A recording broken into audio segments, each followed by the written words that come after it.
Hola, buenas tardes a todos y a todas, alumnos, docentes, investigadores y público en general. Damos el inicio a una instancia en donde desde la carrera de Ingeniería en Recursos Naturales Renovables de la Universidad Católica de Temuco queremos abrir temas de conversación acerca de tanto temáticas de investigación relacionadas con nuestra carrera, como también cómo se desenvuelven nuestros estudiantes y egresados dentro ya sea del mundo laboral o de investigación, y el impacto que tiene esto en nuestro país. Aunque no quiero llamarlo ciclo de charla, pero este ciclo de charla tiene por nombre Charlas en IRNR. Así lo hemos difundido también por nuestras redes sociales, Instagram, Facebook y Twitter.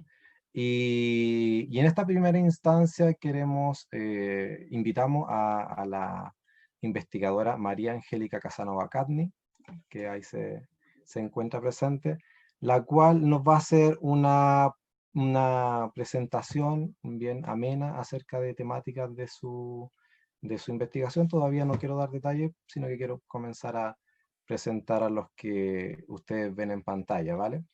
Eh, También está presente el doctor Jimmy Pincheira, y ahí está presente. Él es ingeniero forestal, si me equivoco me dice Jimmy, ingeniero forestal de la U Católica de Temuco. Ujú. Eh, Hizo el postítulo en gestión ambiental, tiene el magíster en ciencia de la U de los Lagos, Sí. y también es doctor en sistemática y biodiversidad de la U de Concepción. Y Así es. desde hace poco se unió al Departamento de Ciencias Ambientales de nuestra facultad. Eh, María Angélica Casanova Cadni, ella es doctora investigadora asociada de la Católica, es bióloga, profesora, magíster en botánica y doctora en recursos naturales de la Universidad de Gießen, Alemania. Ella ha trabajado en cambio climático y su impacto en la vegetación polar, principalmente en la Antártida. Ha participado en la mesa de la criósfera de la COP25 y forma parte del Comité Regional de Cambio Climático de la región de la Araucanía. Y trabaja en especial con musgos, líquenes y hongos. También pueden observar al doctor Iván Isler. Él es nuestro decano de nuestra Facultad de Recursos Naturales, y nos va a dar unas palabras de inicio, de saludo a estas charlas, y le doy la palabra. Adelante. Bueno, gracias David por la invitación a darle la bienvenida a esta charla sobre cambio global y biodiversidad. Agradecer, por supuesto, la presencia de todos quienes están conectados en este momento con nosotros y muy especialmente a la doctora Angélica Casanova. Angélica no solo es una investigadora muy destacada y particularmente en entornos muy especiales, no solo para nuestro país, sino para el mundo entero, como es la Antártica, y sus trabajos en lo que es la fisiología y biodiversidad de hongos, líquenes, musgos, son muy relevantes, sino que también además Angélica fue nuestra alumna en nuestra universidad, así es que un gusto saludarla y verla en este proceso. En general, esta actividad está organizada por la carrera de Ingeniería en Recursos Naturales Renovables de nuestra universidad, y este profesional, un ingeniero en recursos naturales renovables, se inspira en el humanismo cristiano, que es un sello institucional que nosotros tenemos y que nos vincula a nuestro territorio. Nos preocupa particularmente el interés de la naturaleza, no el hombre utilizándola como una herramienta de su propio bien, sino siendo parte de ella, y esto es parte de la encíclica de nuestro Papa Francisco, donde nos habla de Laudato Si y cómo el ser humano pertenece a la naturaleza, es parte de ella y debe convivir en armonía con ella.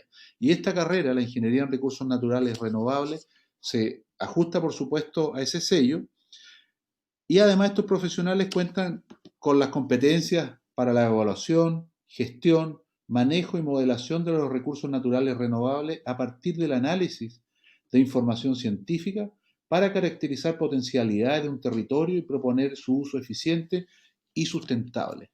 De manera que este profesional se vincula muy bien con la temática de la charla de la doctora Casanova, donde la biodiversidad, que demuestra un poco el estado de salud en que se encuentran los ecosistemas, son muy valiosos y que lamentablemente en países como los nuestros no se valora, y esperamos que esta nueva constitución que pronto se comenzará a redactar tenga bastante más que el texto que hoy en día tiene la constitución actual, que son, no creo que supere la página en relación a los recursos naturales, porque la biodiversidad es un reflejo del estado de salud de los ecosistemas, y el no protegerlos sin duda que nos lleva a que la estabilidad frente a situaciones como la que estamos viviendo nosotros hoy en día, como esta pandemia, tienda a aumentar el desequilibrio, a poner en riesgo a las poblaciones y por supuesto también a la especie humana, que como hemos visto no somos lo más importante en los ecosistemas. Todos hemos podido ver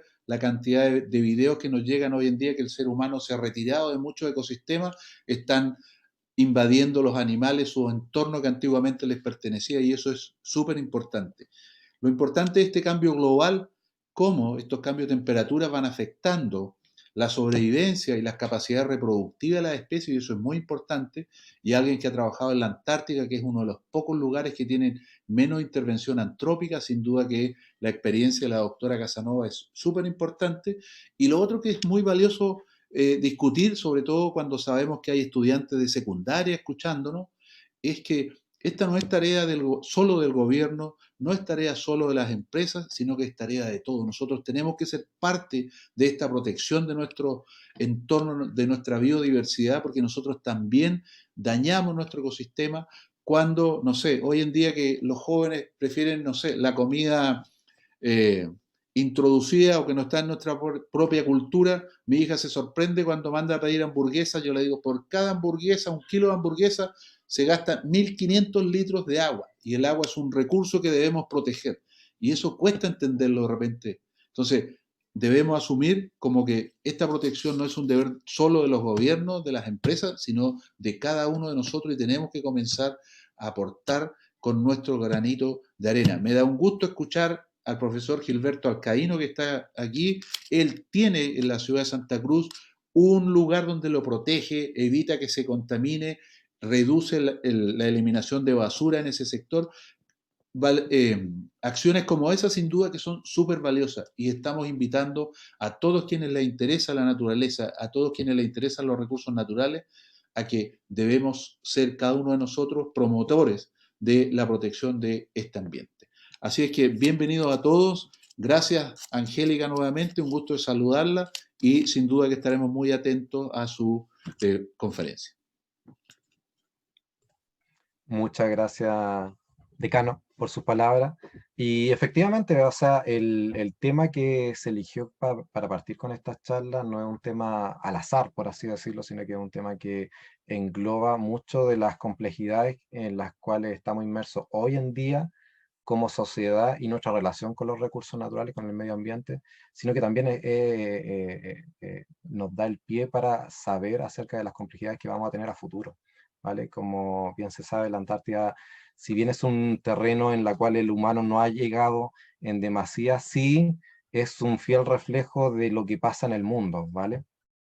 Tienen la capacidad de percibir, por así decirlo, las alteraciones que ocurren a nivel mundial.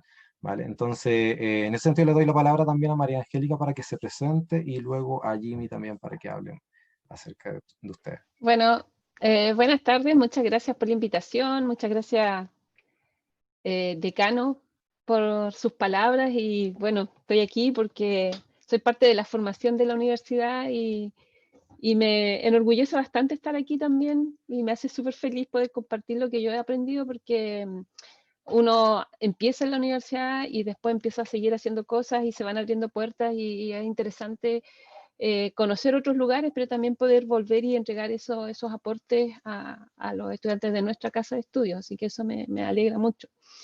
Como dijo David, yo soy bióloga y soy profesora de biología, así que soy profesora de enseñanza media también. Y hice mi magíster en Valdivia y bueno, por ahí fue que llegué a la Antártica, por Valdivia, porque en principio yo estudié fisiología vegetal, ese fue mi área, mi foco.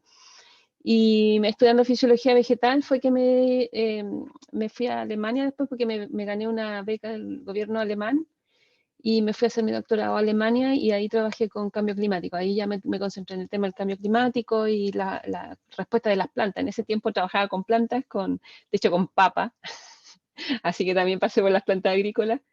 Y después volví a la Antártica con mis propios proyectos porque, claro, me quedó, como se dice, me picó el bichito y me fui de nuevo a la Antártica y empecé a hacer esto. Ya llevo más de 10 años trabajando en la Antártica. Soy una de las primeras mujeres científicas antárticas. Con harto orgullo lo digo porque el tiempo en que yo empecé a ir a la Antártica, que fue el año 95, era una de las pocas mujeres científicas antárticas que iba, o sea, éramos 2 o 3. Entonces era un gran hito poder hacerlo y la verdad es que he sobrevivido, lo he podido seguir haciendo. Y ahora hay muchas más mujeres, o sea, me enorgullece mucho eso porque he ido abriendo caminos también para que otras personas hagan investigación.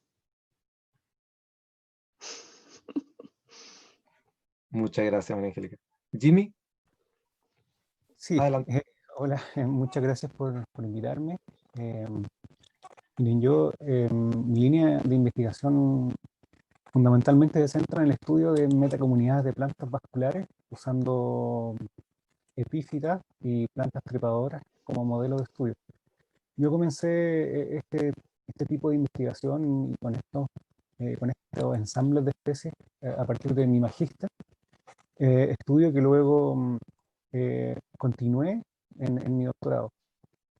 Fundamentalmente estudio estos dos ensambles porque cuando me tocó estudiar ingeniería forestal, de algún modo eran grupos de especies que aparentemente no estaban allí, nadie los conocía, fundamentalmente no se conocía su rol ecológico, no se sabía mucho sobre su biología.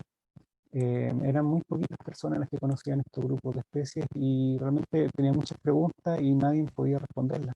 Entonces comencé de manera como autodidacta a comprender qué eran los helechos y por qué estaban ahí y cómo podrían servir de indicadores.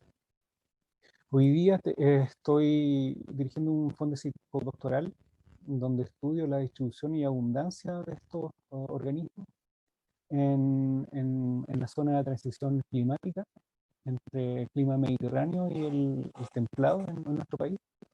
Entonces estoy fundamentalmente muestreando ambos grupos de plantas, desde el Cerro Ñelol, pasando por Rucamanque, Contulmo, hasta llegar a los Keulies y los Ruiles. Perdón. Entonces estoy intentando dilucidar si el cambio climático efectivamente existe, digamos. Hay muchísima evidencia que dice que sí existe, pero yo quiero intentar mostrar quizá un nuevo camino o eh, evidencia sobre las plantas vasculares, en el fondo determinar si es que hay cambios en su distribución, su abundancia o su presencia en el tiempo, enfocándome en pequeños fragmentos de bosques que están en cierto modo protegidos.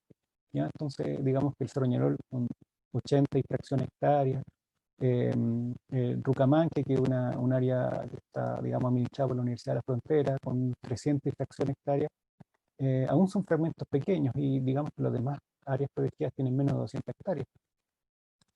Entonces, de algún modo, la interacción entre el cambio climático y estos fragmentos pequeños debiese tener un efecto en la comunidad de plantas. Entonces, utilizando inventarios antiguos, entre comillas, de 20 o 30 años atrás, más los que yo voy a hacer ahora, voy a intentar evaluar si han habido cambios significativos en el patrón de composición de especies. Fundamentalmente, eso es lo que hago ahora, es una de mis líneas de investigación y me interesan otras, pero esta es la que es mi línea de investigación principal. Así que muchas gracias. Gracias, Jimmy. Para explicar un poco la lógica, acá lo que queremos hacer es que invitar a alguien, en este caso a María Angélica, que haga una presentación de 20 a 30 minutos y luego generar una pequeña charla, discusión de unos 15 o 20 minutos posteriormente, en este caso con Jimmy. Más adelante vamos a invitar a otras personas, y ojalá eso también abra el interés de los alumnos tanto en las temáticas de investigación que se pueden desarrollar dentro de la carrera, pero también le muestre por ejemplo, a los alumnos de enseñanza media en qué estamos trabajando como carrera y en qué pueden ellos eventualmente desenvolverse a futuro si es que ingresan a la carrera, ¿vale? Entonces espero que sea entretenido, muy didáctico también para los alumnos, y que sea útil y valioso. Y posteriormente vamos a difundirlo en nuestras redes sociales, así como lo mencioné. Entonces, ahora le doy el paso a María Angélica para que comience su presentación y disfrutémosla. Bueno, gracias.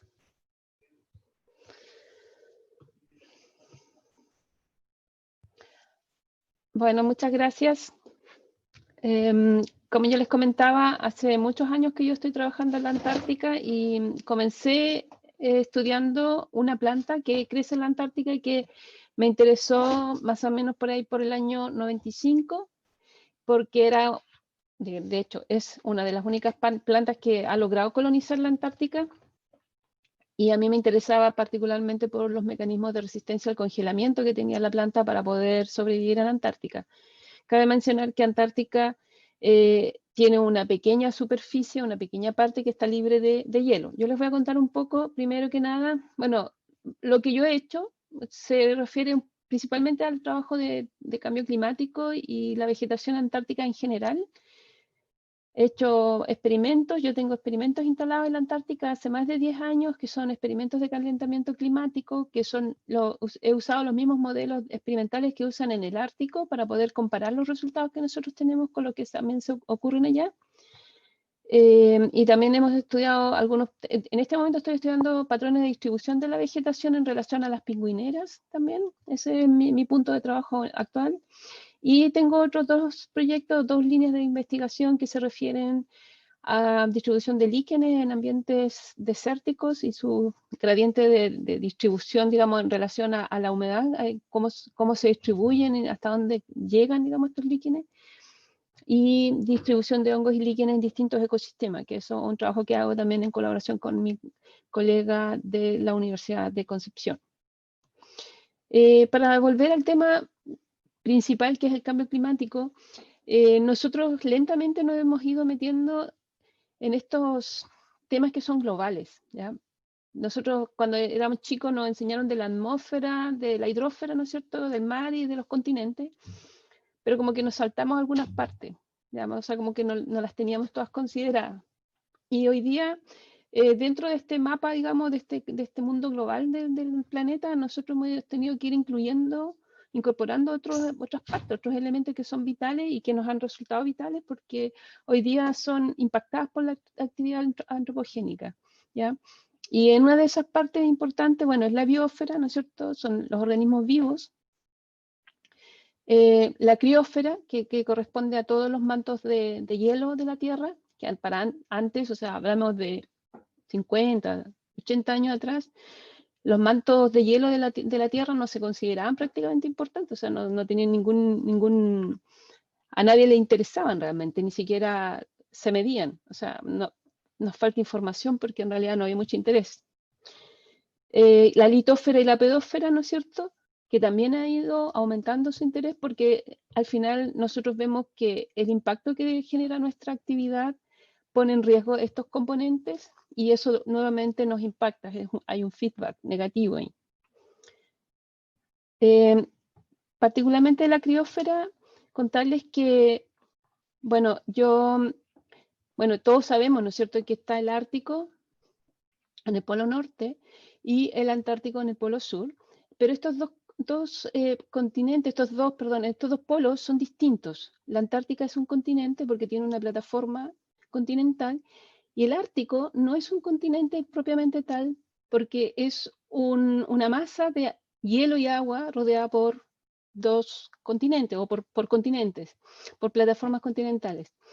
Entonces, son completamente distintos. y en términos geopolíticos también son muy distintos, y eso genera, y va a generar en el futuro también muchos conflictos, ¿ya? Decir, por ejemplo, que en el Ártico hay al menos 8 países que tienen parte, digamos, que tienen alguna zona del Ártico. Hay un Consejo del Ártico, ¿no es cierto?, que también ha elaborado protocolos de protección. En el Ártico, a diferencia del Antártico, hay poblaciones humanas. O sea, aquí en la Siberia, aquí arriba, en esta zona, que esto es más o menos, aquí estamos a los 80 grados norte, ¿ya? Hay poblaciones, entre las 70 y 80 grados norte, hay poblaciones humanas. Y este ecosistema es bien particular aquí arriba. Hoy día esta zona está siendo muy afectada por el calentamiento climático. Nosotros estamos viendo grandes cambios, no solamente en los hielos, sino que también en lo que se llama permafrost, que son los suelos congelados de esta zona. Aquí hay una gran zona de suelos congelados que tienen metros de congelamiento, y esos suelos se están descongelando producto del calentamiento climático, y eso está generando graves daños, y está generando también que en esos lugares donde existen grandes reservorios de metano, ese metano esté siendo liberado y corramos el peligro que todo ese metano se libere al aire. Cabe mencionar que los gases que tienen efecto invernadero son el carbono, ¿no es cierto?, el CO2, que pues se produce por la quema de los combustibles fósiles, y uno de los segundos es el metano, que es 25 veces más activo, digamos, que el CO2. Entonces, en esta zona está guardado, está todo el metano guardado. También tenemos metano guardado debajo del mar en algunas zonas, pero aquí hay un gran reservorio. Y eso se está liberando en la medida que se produce este calentamiento. En el caso del Ártico, se proyecta que el Ártico va a desaparecer, el hielo ártico ya no se va a ver de aquí al 2030, o sea, en 10 años más. Ya, o sea, si alguien quiere conocer el Ártico como hoy día está, tendría que ir a verlo hoy día, porque en 10 años más no lo va a encontrar como es ahora. En cambio, en el caso de la Antártica es distinto, como les decía, es una plataforma continental, la Antártica se produce porque se mueve, ¿no es cierto? Hace miles de millones de años atrás estaba unida la Antártica con Sudamérica y con Australia, y este continente se separa en partes y la Antártica se mueve hacia el polo sur, y entonces ahí se enfría y se aísla del resto de los continentes. La Antártica es bien particular porque, a diferencia del Ártico, la Antártica no le pertenece a ningún país. Existe un tratado antártico que se firmó el año 1959, donde hay 12 países que reclaman un pedazo de Antártica, entre ellos Chile.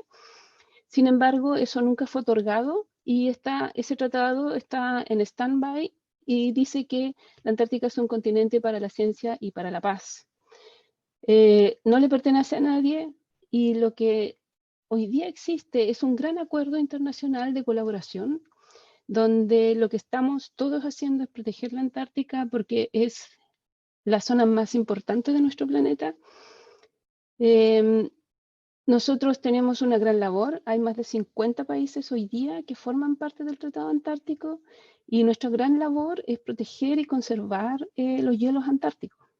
Porque si la Antártica se descongela, la superficie del mar va a subir tanto, va a subir sobre 40 metros.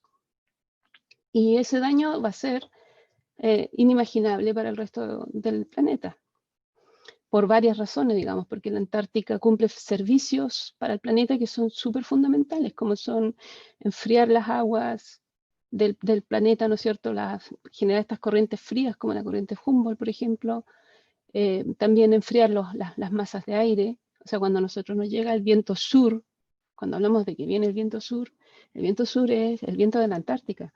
Entonces, si ese viento sur no viene, nosotros vamos a tener grandes problemas climáticos que ya estamos observando. Y hay otra serie de fenómenos que se están dando, por ejemplo, el tema del ozono y muchos otros factores. Entonces, la Antártica es muy importante dentro de lo que es el planeta Tierra, el funcionamiento del planeta Tierra. Y debemos ponerle atención, y es urgente que hagamos algo, ¿ya?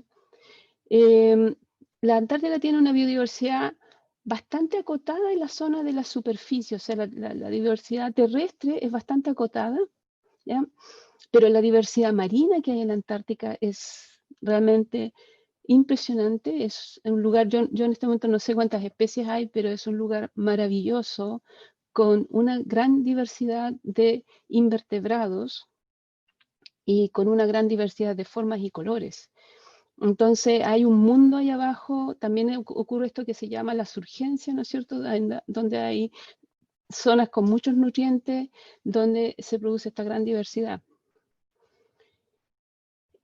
Bueno, los ecosistemas de la Antártica se ubican principalmente en las zonas que son llaman libres de hielo y que son zonas permanentes de libres de hielo, como son, que ocurren, digamos, en el verano, y ahí es donde aparece la biota terrestre, la tundra polar, que es una vegetación sin árboles. ¿Cómo afecta el calentamiento climático a las regiones polares? Bueno, las afecta de diversas formas, afecta a las corrientes marinas, afecta el nivel del mar, va incrementando el nivel del mar. El nivel del mar incrementa mucho más con el derretimiento de los glaciares antárticos, porque los del Ártico, como les comentaba antes, es una masa de agua, es un océano congelado, ¿no es cierto? Y ese océano se congela y se descongela en el verano.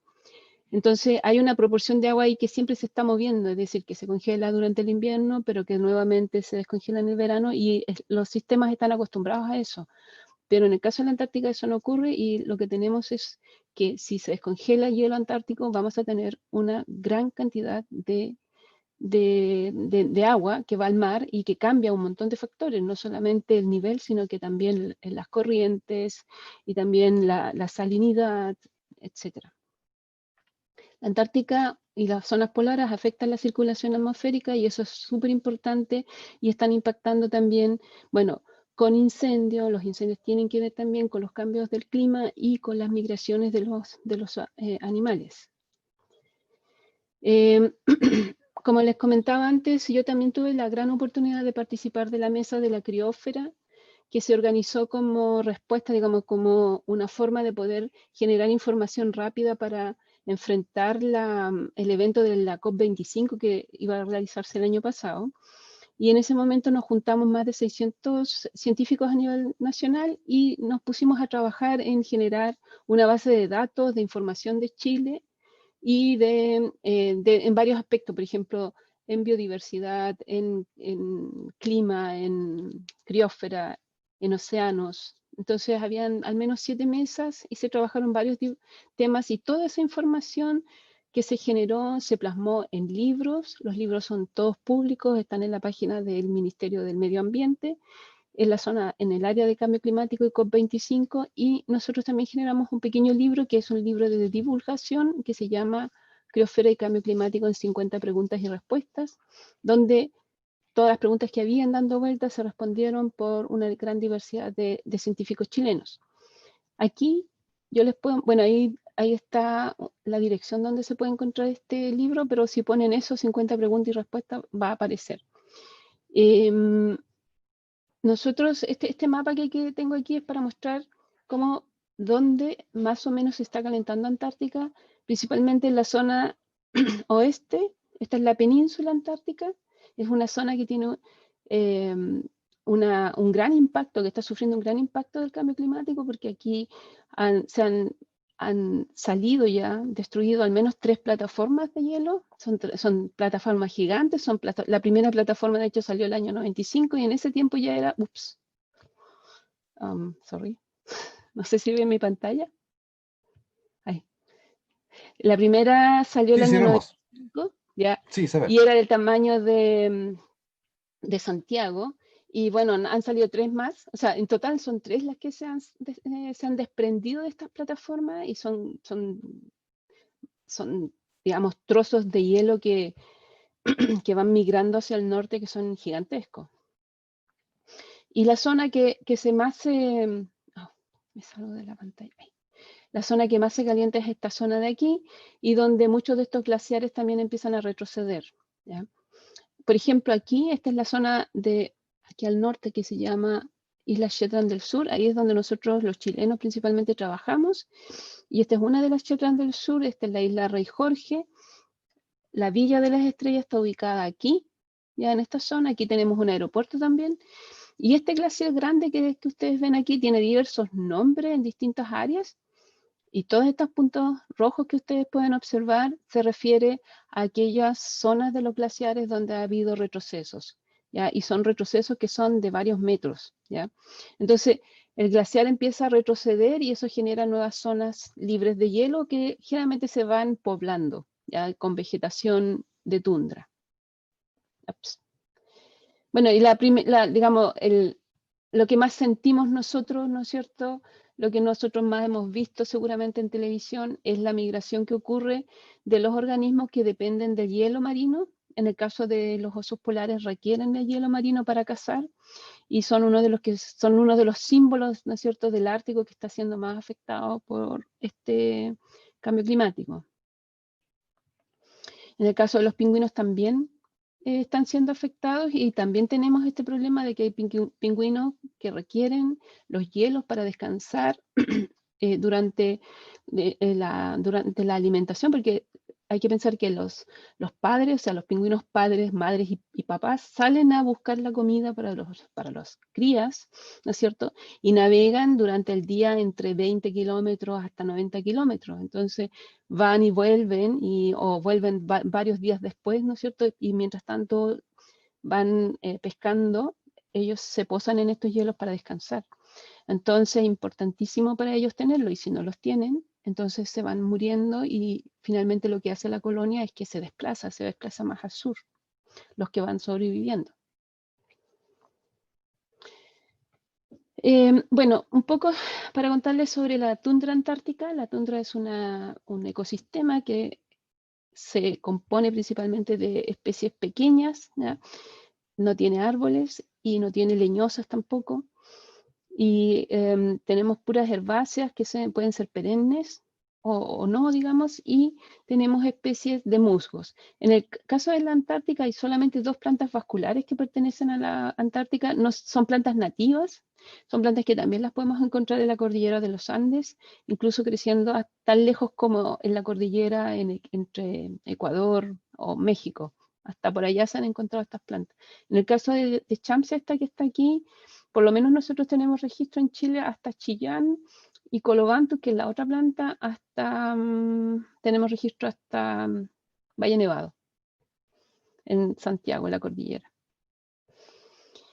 ¿Y qué son los musgos? Bueno, son plantas no vasculares que son uno de los que más dominan el ambiente antártico y tenemos aquí al menos 100 especies en general, unas que son mucho más exitosas que las otras. Y en general podemos decir que los musgos no son muy específicos de la Antártica. Ya estos han ido poblando la Antártica después, ¿no es cierto? Porque son movidos por algunos vectores, pueden ser las aves, ¿no es cierto? Que han ido moviendo a través del tiempo a los musgos. Y estos forman grandes zonas, estos son todos musgos aquí, forman zonas donde hay harta agua. ¿Ya? Y crecen, forman estos parches y son comunidades que están formadas por 20 o 30 especies. ¿Ya? Así se ven algunos de estos musgos. Nosotros conocemos los musgos porque están en el bosque también. ¿Ya? Seguramente ustedes más de alguna vez los han visto también. Son especies no vasculares. Y por ejemplo tenemos algunos como Polytrichastron alpinum, Sanionium incinata, que crece en muchos lugares, en altas montañas, en altas montañas casi de todo el planeta, o sea, en el polo norte, en los trópicos, en la alta montaña, en zonas frías y húmedas. Y Syntrichia filaris es otra especie que es más que nada para mostrársela. Respecto de las plantas, uno de los primeros trabajos que nosotros hicimos fue mapear la vegetación, buscar dónde estaba la vegetación antártica y para eso recorrimos algunas zonas, principalmente aquí, ya esta zona del norte de la península antártica, donde están las islas Shetland del sur, pero también donde esta zona que está aquí, que se llama Bahía Paraíso. Y andábamos en busca de estas 2 plantas, exploramos bastante y contrastamos los resultados que habían, digamos, los datos que estaban en la literatura, los contrastamos con lo que nosotros íbamos encontrando. Y pudimos medir las plantas, pudimos medir las poblaciones y también contamos las poblaciones nuevas que habían en los sitios, porque teníamos bastantes datos previos de otros autores o de nuestro mismo grupo. Después de 10 a 20 años, nosotros pudimos comparar esto y encontramos que efectivamente habían aumentado las poblaciones de plantas, han aumentado en términos de la cobertura y también en el número de poblaciones. Por ejemplo, aquí en Isla Robert, que fue el lugar que yo conocí el año 95 cuando yo era estudiante, yo fui el año 2010 y claro, efectivamente teníamos un aumento de las poblaciones de plantas en esta zona y en esto. Entonces aquí en la medida que va retrocediendo el glaciar también estos van creciendo. En la península antártica pudimos constatar que existen varias poblaciones que todavía están, esas poblaciones que se nombraron previamente, que se habían descrito, y nosotros encontramos otra que está aquí. Esa es una población nueva que nosotros encontramos en el 2010. Y bueno, encontramos que muchas están todavía del mismo tamaño. Es decir, en esa zona no había habido un efecto tan intenso del calentamiento como podíamos observar en estas otras zonas, ¿ya? En forma colateral, digamos, con estos estudios también encontramos que estas plantas vasculares están siempre creciendo asociadas con los musgos. Entonces, nosotros postulamos también que existen interacciones que son positivas entre estas especies y que favorecen el establecimiento de las plantas vasculares, ¿ya? Lo que implica que en un futuro las plantas puedan seguir colonizando porque hay grandes espacios donde está cubierto por musgo. Entonces, lo que nosotros vemos en la Antártica es que el cambio climático, si bien es cierto desde el punto de vista de los hielos, del mar y de la biodiversidad de otros organismos, tiene un impacto negativo. En el caso de la vegetación, tiene un impacto más bien positivo, ¿ya? Porque el incremento de las temperaturas no es tan drástico como para matar las especies y permite que éstas crezcan, digamos, y se vean favorecidas por estos incrementos de temperatura. En general, estamos hablando de incrementos que van desde, no sé, 1 a 3 grados, más o menos en todo este periodo, que son un periodo de 50 años, 60 años. Entonces, ese rango no es tan letal, digamos, para la vegetación terrestre, no así para otros componentes del ecosistema antártico. En los estudios de cambio climático que yo instalé, estos son estudios que se hacen con estas pequeñas cámaras que ustedes ven aquí, que miden como 1 metro cuadrado y que se llaman open top chamber, que son cámaras abiertas y que lo que tienen es que permiten calentar el ambiente de forma pasiva, ¿ya? La temperatura sube entre 1 y 3 grados también al interior, dependiendo del lugar donde uno las tenga instaladas. Y la idea es calentar, pero tratar de no alterar mucho el ambiente para poder estar lo más cerca posible de lo que debería ocurrir en un futuro próximo. Entonces nosotros lo que hicimos fue instalar estas cámaras. Aquí tengo varias instaladas. Yo hice varios experimentos y yo creo que instalé en algún momento como 60 cámaras para poder estudiar distintos componentes. Y hemos estudiado, por ejemplo, los musgos.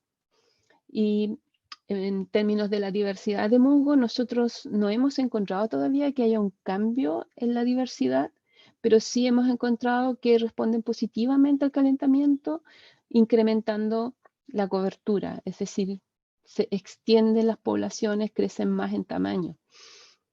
En general hemos visto un incremento con el calentamiento que está representado por esta barra gris. Y este estudio que está aquí es un estudio que hicimos de 6 años de calentamiento, ¿ya? Porque para poder obtener resultados realmente uno necesita muchos años de monitoreo de estos organismos, si no, no puedes ver qué cambios hay. También hemos visto que hay organismos asociados, por ejemplo, hay invertebrados que se asocian a los musgos. Aquí no se ve abajo porque quedó muy abajo, pero esto creo que es Sanionia, no, esto es Polytrichastrum y esto es Sanionia. Y nosotros encontramos que hay diversidad asociada, por ejemplo, nemátodos. Cambia la abundancia de los nemátodos dependiendo del tipo de musgo y es mayor donde hay Polytrichastrum, que es un musgo un poco distinto a Sanionia. Entonces habría una diversidad que es especie específica y que por lo tanto va a ser afectada también de forma específica dependiendo cómo responda el propio musgo. O sea, si al musgo le va mal, a esos organismos que están asociados principalmente con ese musgo también les va mal, ¿ya? Y también encontramos que con el calentamiento se producía un incremento de la biomasa, de la abundancia de los microartrópodos, ¿ya? Es decir, había un efecto positivo del calentamiento sobre ese componente.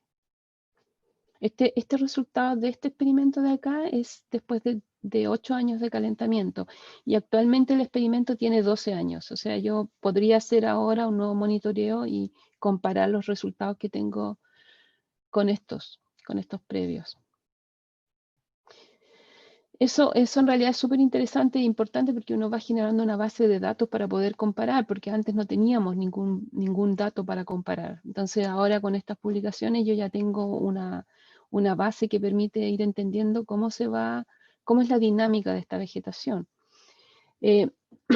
Otro proyecto que tengo es este de los patrones de distribución de vegetación, donde la pregunta está principalmente relacionada con las pingüineras. Las pingüineras son realmente muy grandes, son depósitos muy grandes de aves, de pingüinos, de pares de pingüinos. Estamos hablando de áreas donde hay 20.000 pingüinos, 40.000 pingüinos, las pingüineras más grandes tienen 100.000 pingüinos. Y es realmente inimaginable el número de individuos, digamos. En este caso, la pingüinera está ubicada aquí. Esta es la isla, es una de las islas Shetland del Sur también. Nosotros tenemos esta pingüinera ubicada en esta zona y en la zona de afuera, digamos, porque esta isla es bien particular, tiene una forma de cráter de volcán, es una caldera, ya que ya hizo erupción, y los pingüinos están en esta parte.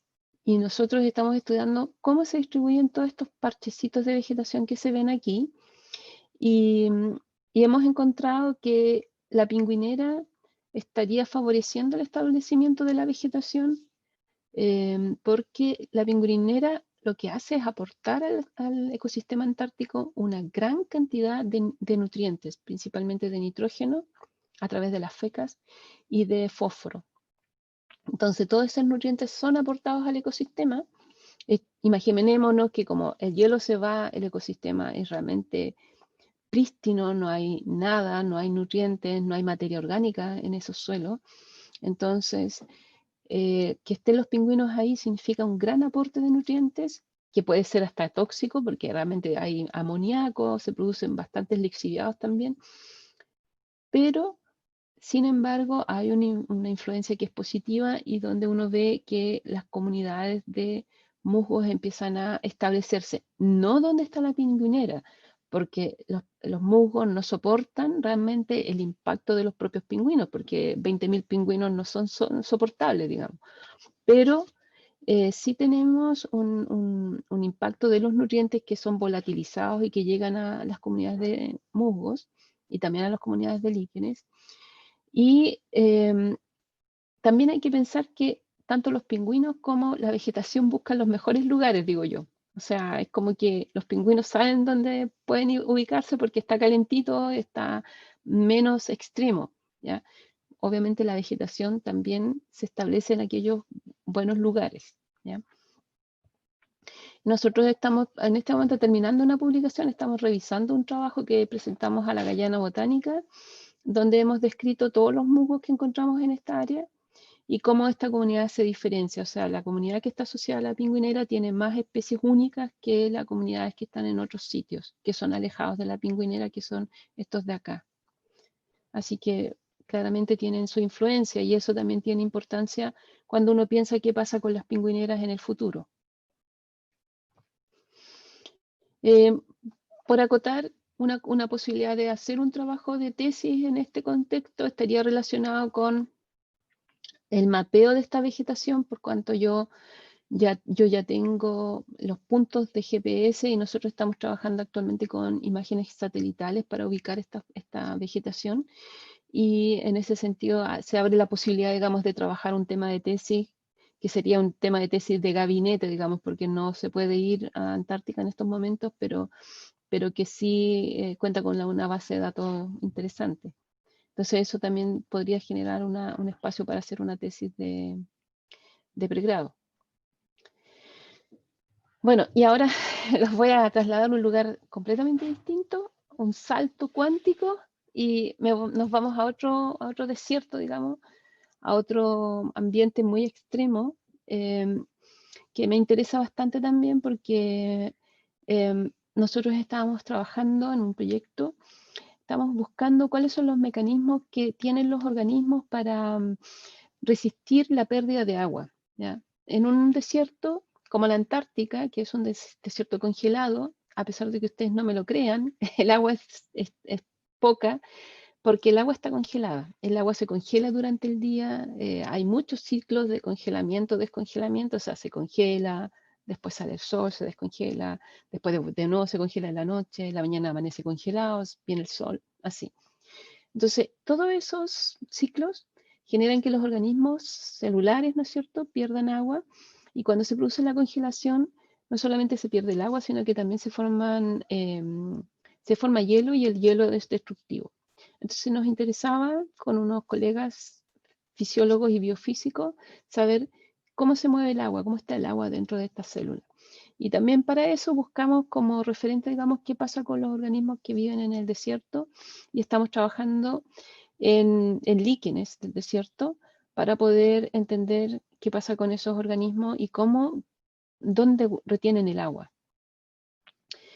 Para contarles un poco, este es un proyecto que también es un proyecto que estoy terminando actualmente, donde nosotros hemos mostrado que, bueno, estamos trabajando aquí, esto es Antofagasta, acá abajo está Santiago para que se ubiquen, y yo me recorrí toda esta zona buscando líquenes, y la verdad es que está bastante difícil encontrarlo, y bueno, y ahí empezamos con este proyecto de líquenes y los mecanismos de resistencia a la desecación, ¿ya? En eso estamos trabajando todavía, y prontamente ya vamos a sacar los resultados en algunas publicaciones. En conjunto con eso, les quiero contar otra cosa, y es que en el mismo momento en que estábamos trabajando con los líquenes, nos encontramos con la gran sorpresa de que en el desierto habían hongos, que son los que ustedes ven acá al lado, y empezamos a encontrarnos con este tipo de sorpresas, digámoslo así, donde de pronto encontramos hongos creciendo cerca de la vegetación, de la poca vegetación, sobre todo cuando había desierto florido. Y para nuestra gran sorpresa hemos encontrado varias especies. Justamente aquí donde nosotros trabajamos encontramos las primeras 2 especies de hongos descritas para el parque. Y también encontramos unos hongos a ver, ¿dónde está? ¿Dónde está mi mouse? Aquí. Esto es el Parque Nacional Nevado Tres Cruces. También ahí encontramos hongos. Y aquí se los puedo mostrar. Es un trabajo que acabamos de publicar este año, que sacó una estudiante de magíster de la Universidad de Concepción, que trabaja en el laboratorio de micología. En conjunto trabajamos con este laboratorio y se encontraron varias especies de hongos creciendo en el Parque Nacional Pan de Azúcar, que es el que está hacia el océano, y en el Nevado Tres Cruces, que es un parque que tiene grandes bofedales. Entonces, comentarles que ya se sabe que hay hongos en el desierto, y nosotros estamos elaborando ahora una lista de unas 30 especies de hongos del desierto, ya que va a ser publicada prontamente. Bueno, seguimos con los líquenes, y aquí están los líquenes del desierto. Estas son algas. Los líquenes generalmente están asociados a los cactus columnares. Nosotros tenemos estudios que actualmente que están en proceso, porque son parte de la tesis de magíster de un estudiante, donde nosotros hemos encontrado y caracterizado las comunidades de líquenes que están creciendo en el parque. Esto no ha sido caracterizado todavía, no existe una lista de líquenes del Parque Nacional Pan de Azúcar, y tenemos la primera lista. En este momento estamos trabajando con entre 20 y 30 especies asociadas a cactus y arbustos, y prontamente también vamos a poder publicarlo. Es realmente fantástico este ambiente del parque. Es un oasis de neblina que está siendo digamos, el agua proviene del mar y proviene de la neblina costera. Es un ecosistema muy, muy particular. Y bueno, finalmente otra cosa que les quiero contar, pero esto es bastante cortito, un tema que me pareciera que está muy relacionado con la carrera de Ingeniería de Recursos Naturales y también con una línea de trabajo que tienen los ingenieros de nuestra universidad que se refiere a las líneas base. En las universidades también muchas veces como se solicitan estos trabajos de aporte, de apoyo en líneas base. Nosotros hicimos un trabajo hace un tiempo atrás, hace varios años, estuvimos recolectando y monitoreando en un área de la zona de Arauco y se pudo describir la biodiversidad de hongos del área. ¿Y por qué les comento esto? Porque es un área que en Chile está súper poco desarrollado. Las líneas base en general digamos, se dedicaban a plantas y animales, ¿no? A la fauna. E incluso dentro de la fauna era bastante acotado cuáles organismos. Entonces, en este caso, dado que cambió la ley del medio ambiente y se incluyó hongos, líquenes, algas, musgos, ¿no es cierto? Se abrió también ahí una nueva línea y una nueva oportunidad también para los que quisieran trabajar en estas áreas para desarrollo, ¿ya? Nosotros a partir de estas consultorías, dado que los hongos los guardamos en un herbario, ¿no es cierto?, de la universidad, hicimos después un catastro de todos los hongos de la zona y en este capítulo del libro que salió el año pasado, nosotros lo que hicimos fue mostrar toda la diversidad que está asociada a bueno, a plantaciones, a bosque nativo de la zona de Arauco y también, bueno, a dos tipos de plantaciones, a plantaciones de eucaliptos y de pino. Bueno, aquí al lado les muestro, los hongos que están aquí al lado son los que hemos encontrado como primeros registros para la zona y para Chile, y por eso están mostrados con fotos para mostrar que realmente hay un montón de hongos que todavía no han sido, digamos, no han sido registrados, porque estos no son hongos nuevos para la ciencia, pero sin embargo son hongos nuevos para Chile.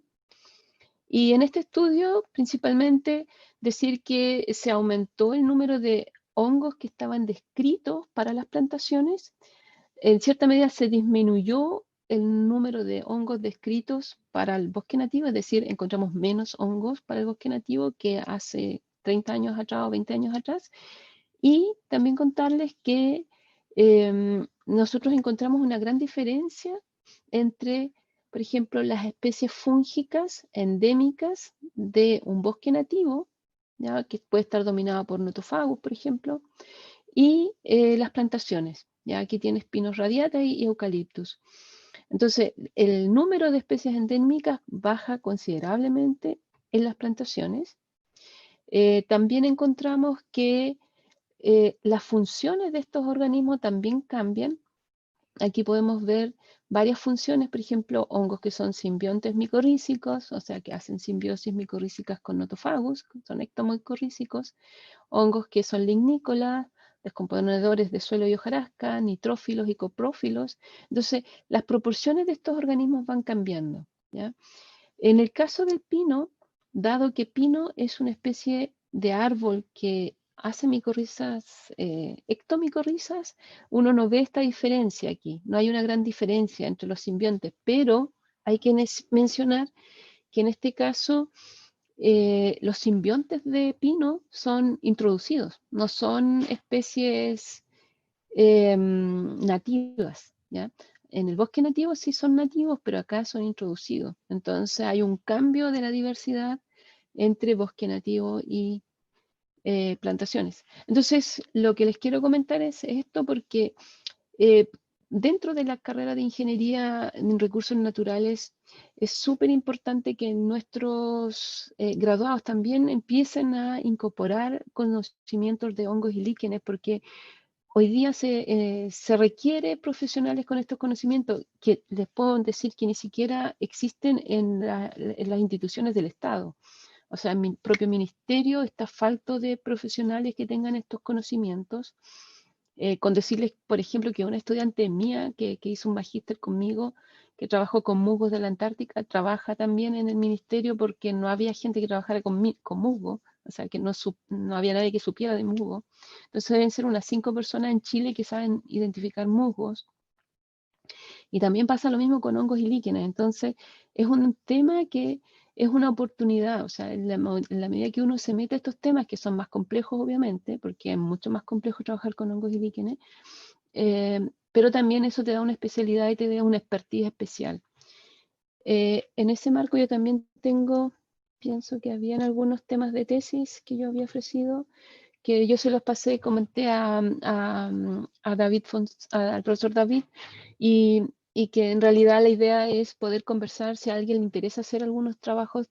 Casi todos estos temas son monográficos, o sea, estudios bibliográficos, porque no hay posibilidades muy cercanas de hacer terrenos o campañas de terreno, pero se puede pensar, digamos, también en algún momento en hacer un trabajo de terreno. Pero esas son algunas ideas que tengo, digamos, de cómo poder aportar a la carrera en términos de estas temáticas, digamos, porque obviamente el tema de la Antártica hoy día está medio parado por el tema del COVID, no es tan factible viajar, pero hay algunas posibilidades en estas otras temáticas. Por aquí me quedo yo, muchas gracias por toda la atención y bueno, espero las preguntas, los comentarios. Muchas gracias, María Angélica. No, entretenidísima tu presentación y por el variopinto también de temas que tocas, que estás tocando y que has tocado a lo Sí, largo de tu carrera. Se nota que siempre has estado como innovando un poco en lo que se está investigando y de hecho los temas que presentaste hoy son temas novedosos que no se tocan habitualmente en el ámbito de la investigación. Ahí pedirle a Jimmy que abra su micrófono para poder consultar. Yo tengo hartas preguntas, empecé a hacer varias en mis papelitos de... Estoy. Espérate, que mi celular sonó. Eh, Empecé a escribir varias preguntitas y no sé, mira, voy a partir por una pregunta que me resulta interesante saber y es más que el resultado científico, es saber tu percepción. ¿Cuándo fue la primera vez que fuiste a la Antártida? Que te tocó viajar. el año 95. Y desde ese año hasta ahora, más que los resultados de tus investigaciones, quiero saber tu percepción. ¿Cómo has sentido tú, cómo has visto tú el cambio en el paisaje que ha habido desde la primera vez que viajaste? Bueno, ha cambiado mucho. En la zona que nosotros trabajamos principalmente, que son las zonas de las Islas Shetland del Sur, uno ve que la vegetación, o sea, que se ha ido enverdeciendo y uno ve también que el glaciar, o que los glaciares, porque realmente es una masa glaciar grande, gigante, que tiene distintas salidas, ¿no? Eh, donde cae el mar. Y uno ve que el glaciar va retrocediendo. Eso se ve, eso se siente, eso se escucha. O sea, se escucha porque se cae, ¿ya? Se escucha porque se destruye y porque cae el mar. Y antes cuando uno decía así como, viste, cayó, hoy te dices tú así como, sigue cayendo, deja de caer. Ahora cambió la percepción, nosotros ya no estamos tan felices de ver los hielos, sino que estamos así como, dejen de caer, por favor, porque uno siente eso.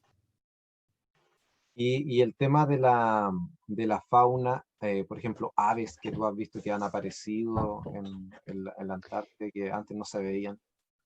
O sea, las aves que existen en la Antártica siempre han llegado. Por ejemplo, las gaviotas llegan, la Larus ¿cómo se llama? Dominicanus, esas llegan a la Antártica siempre, tiene sus sitios de anidación allá. También hay una paloma antártica, no, hay otro gaviotín, creo, que viene del Ártico, que se da la vuelta completa.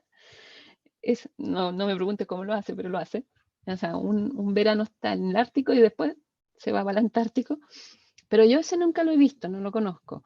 Y hay varias otras especies de aves que son de la zona sur, o sea, del hemisferio sur, y que están volando a la Antártica y que anidan allá. Principalmente las aves lo que hacen, van, anidan y después se vuelven. se van a otras zonas, a otras islas más de ambientes más favorables.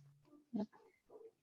Y una última pregunta, mientras ahí después pregunta Jimmy, el tema de cómo es esto de estudiar biodiversidad en un paisaje que ha variado tanto, que no es para nada estático y Mm, que, claro, un indicador de biodiversidad puede estar subiendo, pero no necesariamente una buena noticia. mm. O sea, por ejemplo, el bioindicador más preciable, más evidente en este momento es la vegetación, o sea, el cambio de las vasculares, porque evidentemente las vasculares están aumentando, o sea, nosotros no tenemos dudas sobre eso, ¿ya? Entonces ahí empezaba uno con las preguntas, o sea, por qué aumentan? ¿Qué es lo que cambió? ¿No es cierto? Entonces uno lo que hace son estas correlaciones, o sea, cómo ha cambiado, por ejemplo, cómo está la masa de hielo, cuánto ha retrocedido la masa de hielo y cuál es el espacio que se te ha abierto porque se retrocede la masa de hielo. También se genera agua líquida en el verano producto de eso porque hay más escorrentía desde el hielo. Y los bancos de hielo también están, por ejemplo, muchos bancos de hielo empiezan a disminuir porque ya digamos, no se acumula tanto hielo en el invierno, por lo tanto se va más rápido en el verano. ¿Ya? Es como el experimento que nosotros hacemos de mostrar el hielo picado, ¿no? O sea, si uno pica el hielo, se derrite más rápido que si está entero. ¿Ya? Eso es lo típico. Bueno, ya pasa lo mismo. Entonces, lo que estamos viendo es eso, de que sí aumenta el número de poblaciones, porque yo conozco los sitios, entonces yo ya he estado previamente ahí y lo puedo cuantificar. Perfecto. Jimmy, Sí, a mí me pareció muy entretenida la presentación, muy interesante. La verdad es que aprendí varias cosas, o al menos recordé cuestiones que alguna vez me pregunté. También alguna vez tuve la intención de ir a la Antártida y con el profesor Jaime Rao, me acuerdo en su momento, me hice las cuestiones, pero finalmente no resultó y yo derivé hacia otro tema. Hay algunas cosas que me interesaría saber, por ejemplo, ¿cómo se puede pasar de un grupo de estudio, por ejemplo, las plantas no vasculares y luego estudiar hongos? ¿Cómo es ese cambio en el grupo, en el modelo? ¿Cómo se hace ese cambio? Ah, es bien simple. Lo que pasa es que primero yo empecé, eso se lo debo a la Antártica en realidad. Lo que pasa es que en la Antártica hay dos plantas vasculares.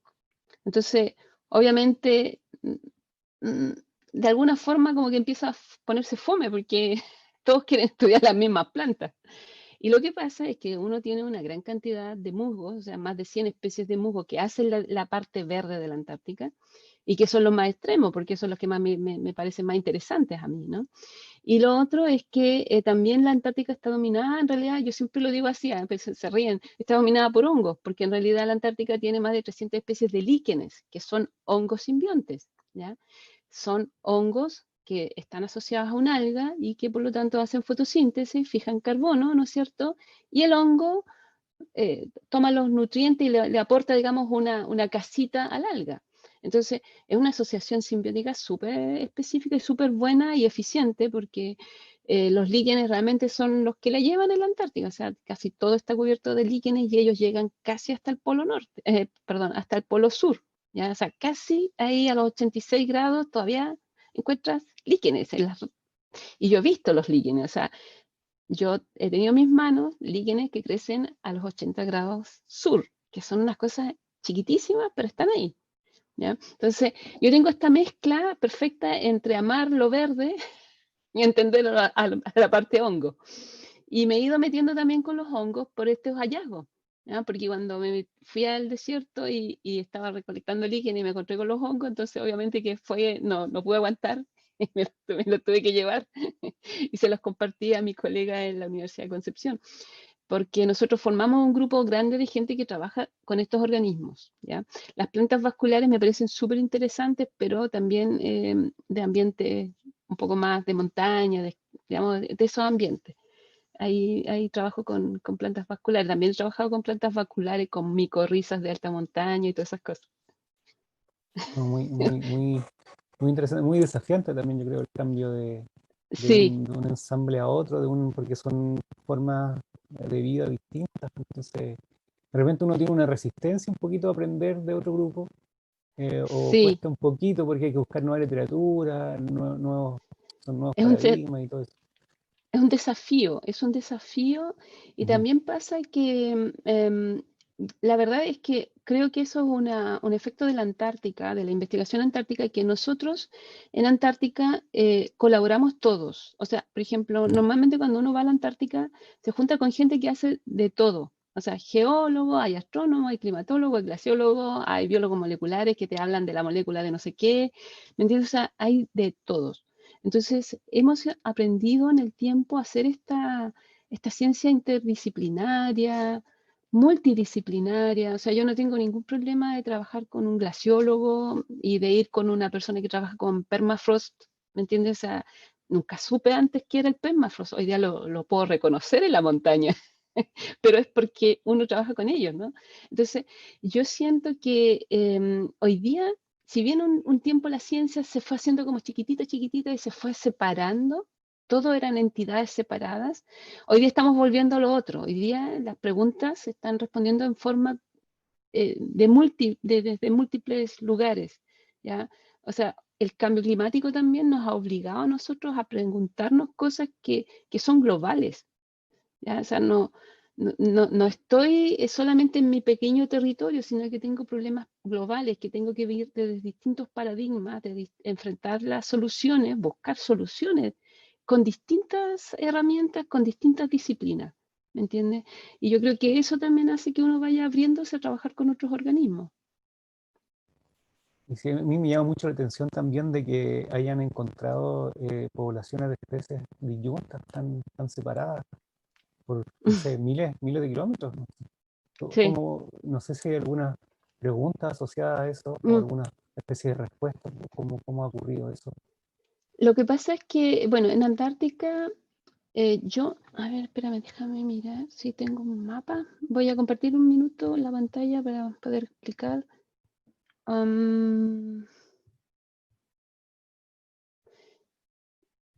Aquí. Bueno, en esta parte de aquí les puedo explicar que esta zona de la Antártica es digamos, aquí hay montañas, ¿no? Aquí más o menos las montañas tienen 2.000 a 3.000 metros de altitud y acá en la otra zona, siempre se me pierde mi mouse, acá están las montañas transantárticas, que estas son las montañas más altas del planeta.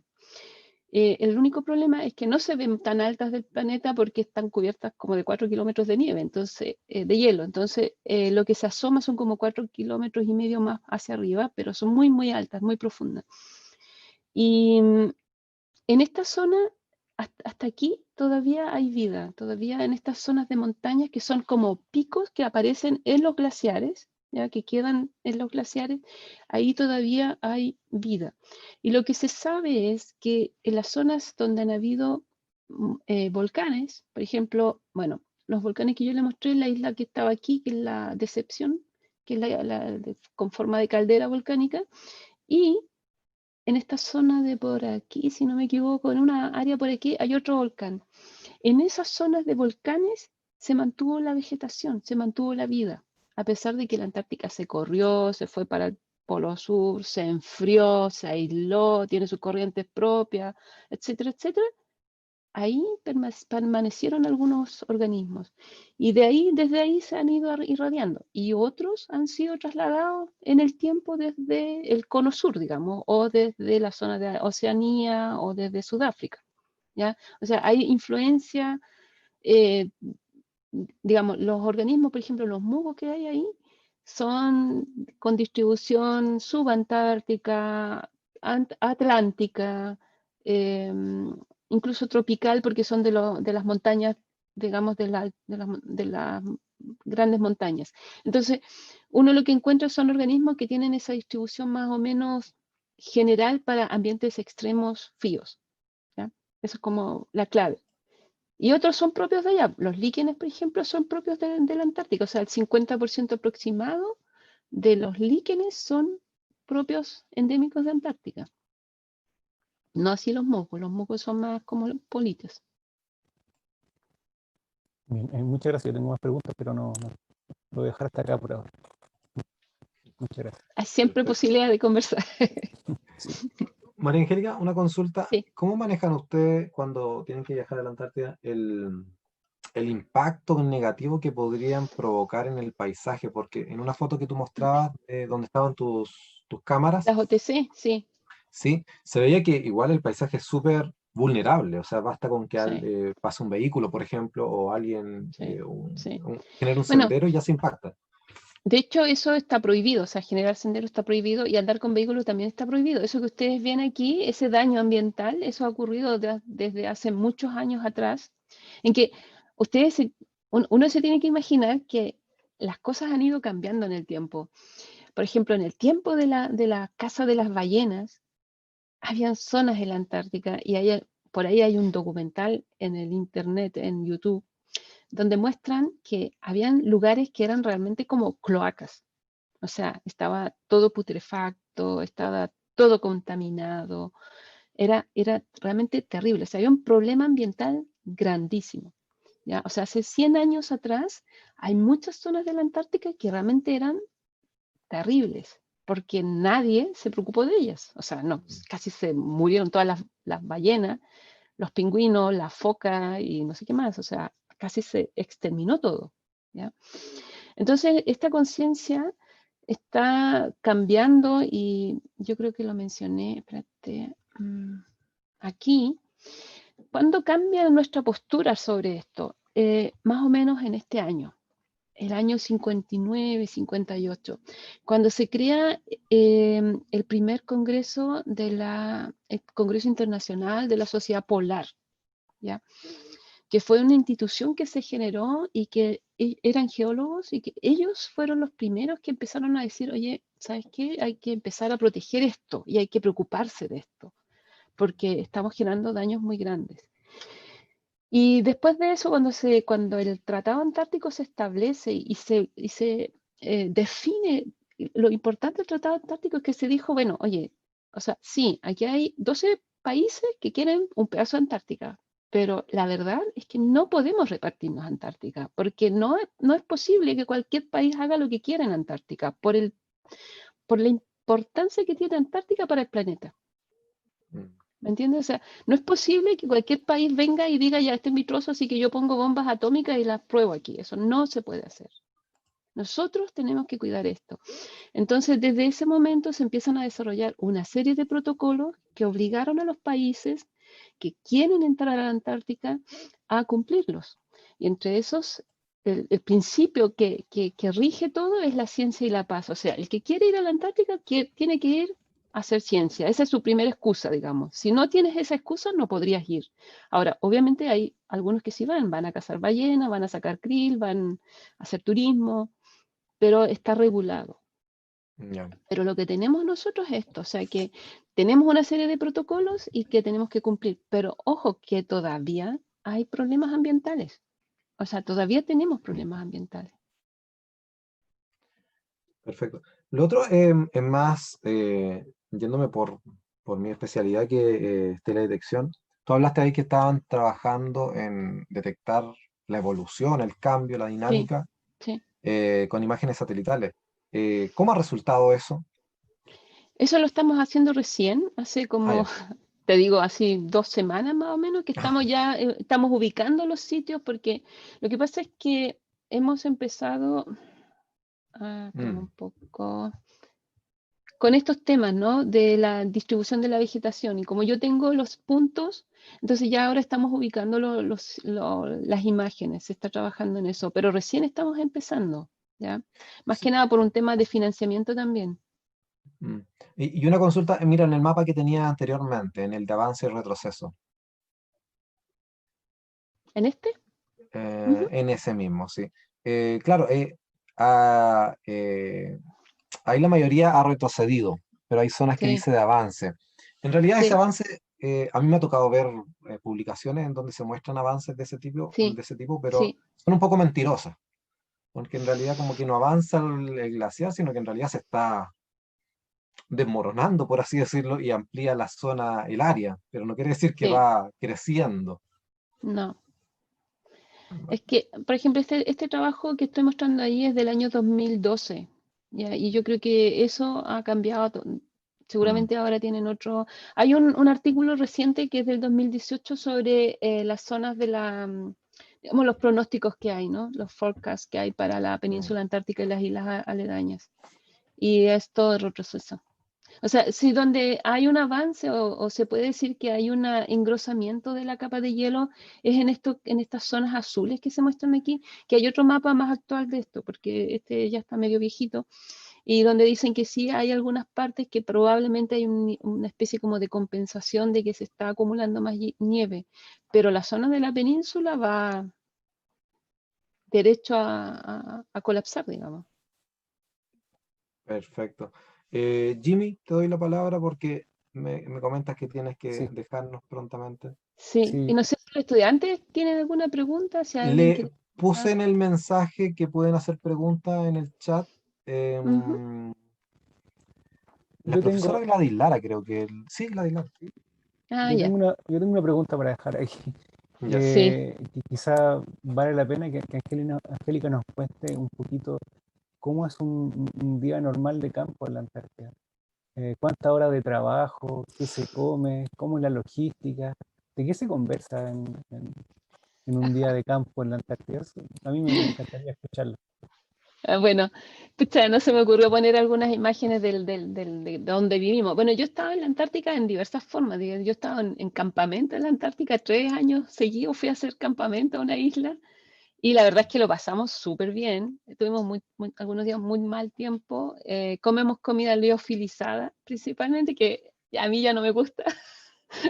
Y nos dan cajones grandes de barritas de cereal también. Y ¿Liofilizada? bueno, ¿ah? Comida Li- liofilizada, sí. ¿Sí? ¿Cómo es? ¿De qué se trata? Se compra una comida que viene preparada, por ejemplo, tú compras, no sé, no sé, una carne, un guiso de carne, viene completamente seco en una bolsita sellada al vacío, y tú después lo abres, le echas agua caliente y se transforma en tu comida. Tiene todas las calorías, tiene todo. Lo usan en la alta montaña, lo usan todos los que hacen exploración. Es súper conocido, no sé, nos dan bolsas que tenían 3.500 calorías por día, una cosa así. Y bueno, yo por ejemplo, cuando estoy en Antártica, estoy todo el día casi caminando, o sea, mis terrenos son normalmente caminar 2 kilómetros para allá, 5 para otro lado, y lo que más he caminado en un día son 20 kilómetros llenas de mochilas pesadas con tierra, con un montón de cosas. Y bueno, y también tenemos unas zonas muy agradables porque el Instituto Antártico, que es el que aporta la logística y así también las Fuerzas Armadas, nosotros ocupamos esos espacios, las estaciones militares, o sea, de la Marino, los militares o la FACH, y también tenemos una base civil, realmente es genial tener una base civil, ¿no es cierto?, donde van todos los científicos y estudiantes, y ahí compartimos igual que en una casa. Claro que es casi como un reality porque en realidad nadie se conoce, tienen que compartir y vivir pero como a todos nos motiva esta cuestión de la Antártica, yo creo que en realidad la pasamos súper bien. O sea, es súper agradable, son días eternos, o sea, la verdad es que vamos a trabajar mucho porque en el caso mío, por ejemplo, que yo trabajo mirando toda la vegetación, yo he aprendido mucho, pero tengo que trabajar mucho, o sea, hay que estar ahí recolectando muestras, revisando, caminando, y es bonito. Se navega harto, yo he navegado harto, ando en buque, embarcadas, y en helicóptero, ¿Y los he hecho de todo. periodos? ¿Y los periodos? ¿Cuánto tiempo tienen que pasar allá? Mira, nosotros tenemos grandes ventajas como chilenos, porque para entrar a la Antártica en un avión te demoras 2 o 3 horas, y para entrar ahí a Fieldes, donde yo trabajo, y en buque son 3 días. Todos los otros tienen que viajar muchísimo para ir a la Mm, Antártica. Nosotros nomás, los chilenos y los argentinos, nos queda ahí un saltito. Y normalmente uno puede estar, no sé, pues depende cuál es tu trabajo, pero una semana, un mes, 2 meses. ya. Yo he estado, lo que más he estado 45 días en la Antártica. Y yo tengo familia, por eso no me doy más tiempo. Además, porque el Entiendo. verano. Em, si hay alguien que quiera hacer. Parece que aquí en el chat aparece una pregunta. Eh, Se puede decir que lo que ocurre en la Antártida es una especie de evolución, donde el descongelamiento está generando nueva biodiversidad. Eso lo pregunta o lo comenta Gilberto Alcaíno. Ujú. Sí, es decir, evoluciona en el sentido que cambia, ¿no? Está Mm, cambiando y efectivamente eso es lo que vemos. Lo que nos preocupa a nosotros es la entrada de organismos sí. exóticos, ¿ya? Que reemplacen, o sea, que sean negativos. Por ejemplo, nosotros ya tenemos descrito, otro grupo de investigadores encontró que hay una planta que se estableció en una zona que es un pasto, y este pasto era muy, muy interesante porque el pasto se expandió muy rápido, o sea, se adaptó, se asilvestró realmente. Era una poa annua y tenemos poa pratensis. Y curiosamente, también habían colémbolas que son exóticos también, que no son de Antártica y que han ido entrando por accidente, porque entran con la ropa, con los materiales de trabajo, etc. Entonces, estos colémbolos estaban asociados a esta planta que era, digamos, exótica. ¿Ya? No podemos decir invasora porque no estaba en todas partes, pero era exótica. Y claramente eh, se desplazaron a los colémbolos nativos. O sea, era clarísimo el efecto. Entonces, ahí es cuando uno se pregunta si es bueno o no que estos organismos entren. Claro.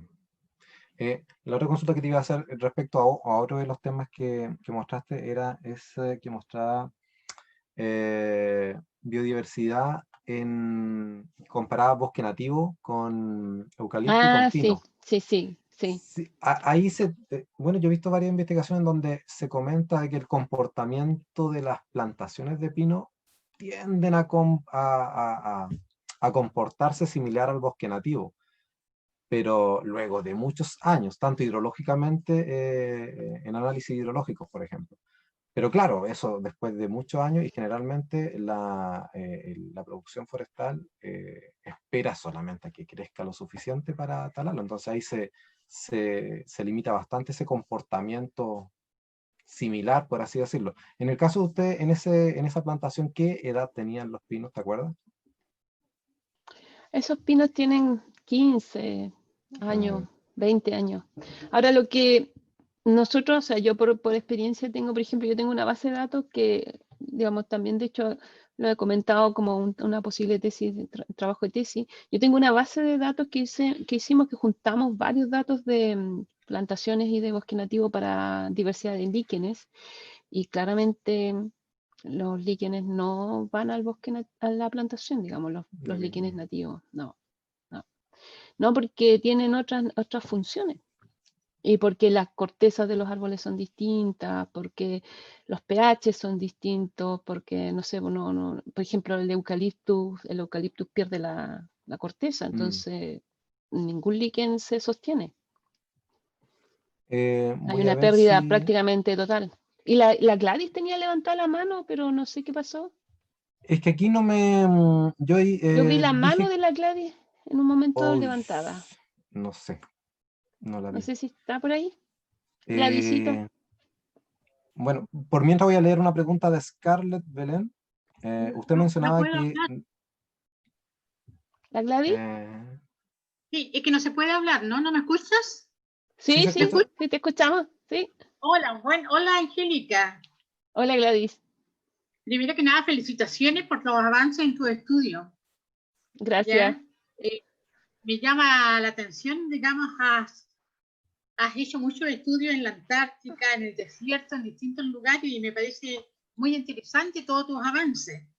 La verdad, Sí, la cosa es que a gracias. mí me lleva a la idea, digamos, cómo poder llevar a nuestros estudiantes de ingeniería en recursos naturales renovables a un terreno, por ejemplo, la Antártica. Sería fantástico. Sabemos que no podemos, pero hay muchos procesos interesantes que tú nombraste allí que los alumnos debieran saber explicar. Por ejemplo, la sucesión ecológica en la tundra, que es muy interesante. Digamos Sí, que tú señalas que es un impacto positivo que podría tener el impacto climático en esos lugares de tundra. claro.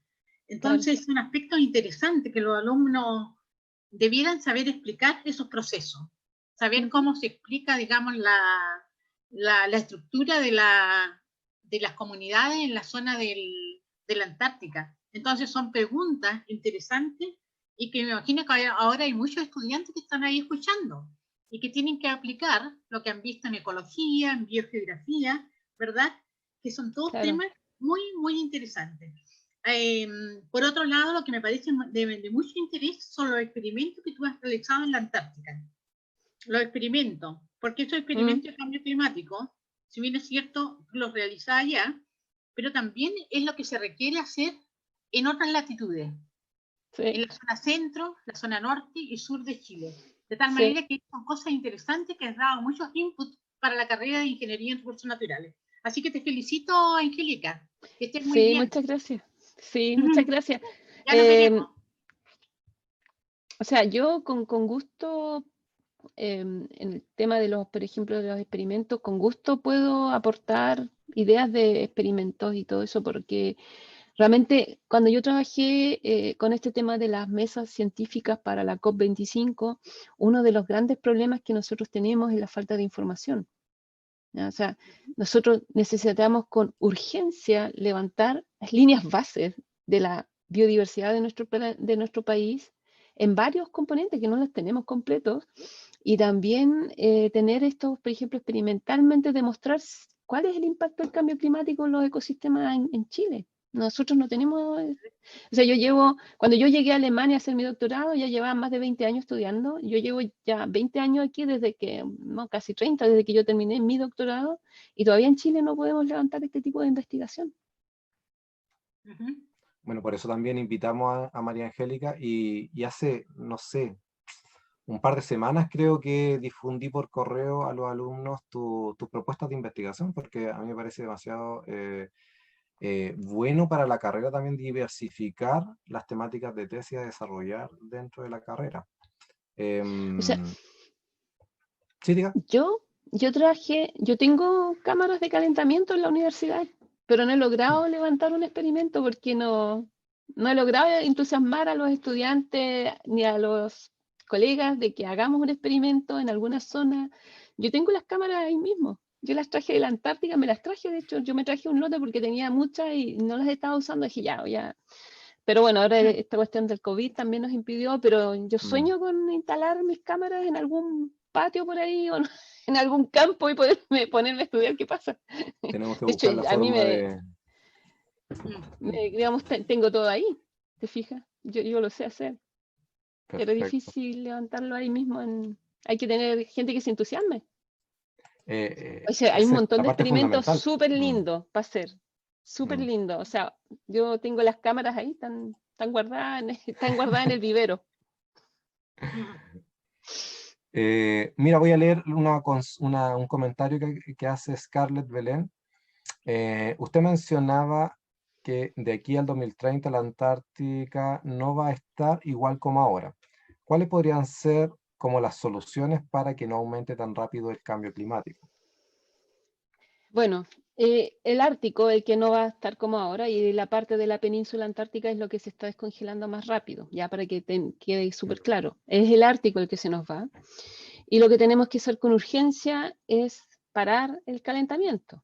Y para parar el calentamiento, nosotros tenemos con urgencia que cambiar la quema de combustibles fósiles, si no hay otra forma de hacerlo, ¿ya? Hay un llamado que hizo el Panel Intergubernamental de Cambio Climático el año 2018, que llamó a que nosotros mantengamos la temperatura, el incremento de la temperatura hasta 1,5 grados, ¿ya? ¿Por qué? Porque si nosotros mantenemos en 1,5 grados este incremento global de la temperatura, los impactos que vamos a generar son reversibles. Pero si esto sobrepasa el 1,5, el impacto que se va a generar no tiene vuelta, ¿ya? Y esto es una cadena de cosas, o sea, nosotros lo estamos viviendo, los incendios forestales los estamos viviendo porque claro que pusimos los árboles, la cuestión y lo otro, pero también está cambiando. Y nosotros tenemos las olas de calor, si las olas de calor son medibles, están los datos, no es que los estemos inventando, aquí tenemos datos y estamos diciendo, miren, ¿saben qué? Ha incrementado el número de olas de calor. Hoy día los que vivimos a la costa sabemos que vienen estas alarmas, estos llamados de la Armada que dicen, hoy día no se puede salir porque hay marejada, hoy día las olas están muy altas. ¿Por qué están muy altas las olas? ¿Alguien se ha preguntado? porque ha cambiado el viento y porque está cambiando el nivel del mar. Entonces, claro, cuando uno dice, no, si subió 5 milímetros, 5 milímetros no es nada, po. Claro, si tú lo miras así, pero si tú lo miras en la extensión, ¿cuántos son 5 milímetros? Cuéntenme. Exacto. Es una tremenda cantidad de agua.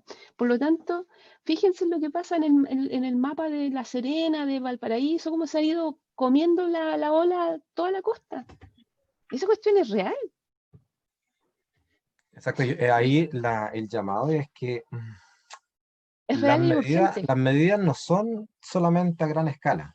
Las medidas, obviamente, las que más impactan son a gran escala, pero también es mucho de nuestra conciencia del día a día, cómo nosotros vivimos el día a día, cómo aportamos nosotros, y ahí toma importancia el tema de la educación, algo que aquí en Chile no se le ha dado importancia para nada desde la básica ni media, cómo en nuestra interacción con el medio, cómo Claro. nuestra real interacción con el medio y cómo nosotros estamos afectando negativamente. Y solas se van dando las medidas que nosotros tenemos que ir tomando de a poco para ir cambiando. Esto no va a cambiar de un día para otro, definitivamente no. No, no. Pero necesitamos generar una conciencia que no solamente se limite a criticar a los políticos, a criticar a las grandes empresas o criticar sectores, sino que en realidad somos toda una comunidad que tenemos que ir cambiando de a poco. Ojalá que ese cambio llegue y llegue pronto, pero tenemos que comenzar. Pero la evidencia está, o sea, yo creo que lo que tenemos que hacer como ciudadanía es Exigir. empoderarnos para Sí. que esto cambie, porque no va a cambiar porque algunas personas se convenzan. Nosotros tenemos que Exacto. cambiarlo porque tenemos que cambiar el consumo que hacemos, la forma de vivir, pero también, digamos, tener más voz. Los estudiantes son la voz, o sea, son los que es el futuro de ellos el que está en cuestión. Claro, históricamente también los jóvenes son los llamados a hacer revoluciones, para bien o para mal, pero A generalmente los los cambios. jóvenes son los que llevan la batuta en ese sentido. Ya, creo que ya estamos, a ver qué hora es. Sí, estamos bien pasados de la hora. Sí. Quiero agradecerte, María Angélica, por tu presentación y el tiempo que destinas tú para conversar con nosotros y también indicar a los alumnos de la carrera específicamente que se den cuenta de que hay propuestas de investigación, propuestas de tesis que ustedes pueden llevar y que pueden ser muy, muy interesantes y es una posibilidad de guiar tu camino de vida hacia hacia un campo de acción. Por ejemplo, debe haber algo que pasó en tu vida que te llevó a investigar esto de la Antártida. Entonces, esas cosas de interés que de repente uno no las valora, pero que te afectan positivamente en tu vida. Sí. Te quiero agradecer y te doy la palabra para que te despidas. Bueno, yo les agradezco también mucho que hayan estado interesados y que les gustó, porque en realidad me interesa mucho que se conozca lo que pasa con la Antártica. Y sí, bueno, yo recuerdo cuando yo tenía 6 años, en mi casa había un libro que se llamaba Los glaciares. Todavía me acuerdo de la portada del libro, así que entonces sí, yo creo que tenemos que hacer un aporte y yo llamo a los estudiantes a interesarse en estos otros temas, a salir de lo común, a transformarse, digamos, en esos motores de cambio. Necesitamos motores de cambio y necesitamos motores de cambio que vengan de las regiones, que vengan del sur de Chile y que se las jueguen. Y muchas gracias, que les vaya muy bien. Y si alguien Gracias. quiere, me puede escribir. Sí, y comentar también que esta presentación está siendo grabada y posteriormente va a ser difundida. Okay. Y cualquier alumno que tenga interés también en los temas de tesis que ha planteado la profesora, se comunique con el correo de la carrera, conmigo en realidad, y ahí nos generamos el next. ¿Vale? Sí, Muchas gracias y nos excelente. vemos en otra sesión más. Bueno, muchas gracias a todos, que Adiós. estén muy bien. Chao, Buena chao. tarde. Chao.